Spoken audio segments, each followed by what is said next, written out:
జనగణనకు రంగం సిద్ధమైంది. ఇందుకు సంబంధించి కేంద్ర ప్రభుత్వం గెజిట్ నోటిఫికేషన్ విడుదల చేసింది.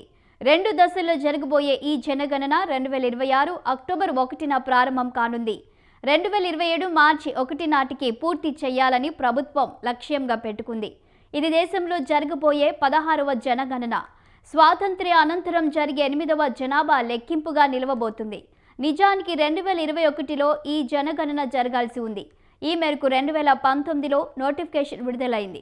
అయితే కోవిడ్ కారణంగా ఆ జనగణనను వాయిదా వేశారు. చివరిసారి 2011లో జనాభా లెక్కింపు జరిగింది. మళ్ళీ 15 ఏళ్ల తర్వాత జనగణన జరగబోతుంది. దాదాపు 6 నెలల పాటు జరిగే ఈ లెక్కింపులో 34 లక్షల మంది గణకులు, సూపర్వైజర్లతో పాటు 1.34 లక్షల మంది సిబ్బంది కూడా పాలు పంచుకోబోతున్నారు. ఈసారి జనగణనతో పాటు కులగణన చేపడతారు. జనాభా లెక్కల సేకరణ ప్రక్రియ ఈసారి పూర్తిగా డిజిటల్ రూపంలో జరగనుంది.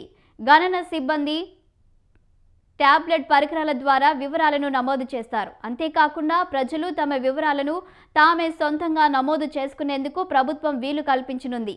ఇందుకోసం ప్రత్యేక పోర్టళ్లు, మొబైల్ యాప్లను అందుబాటులోకి తీసుకురానుంది.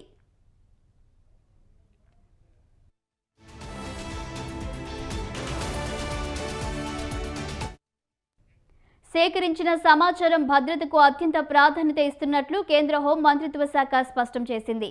డేటా సేకరణ, బదిలీ మరియు నిల్వ ప్రక్రియలను అత్యంత కట్టుదిట్టమైన భద్రతా ప్రమాణాలతో నిర్వహిస్తామని తెలిపింది.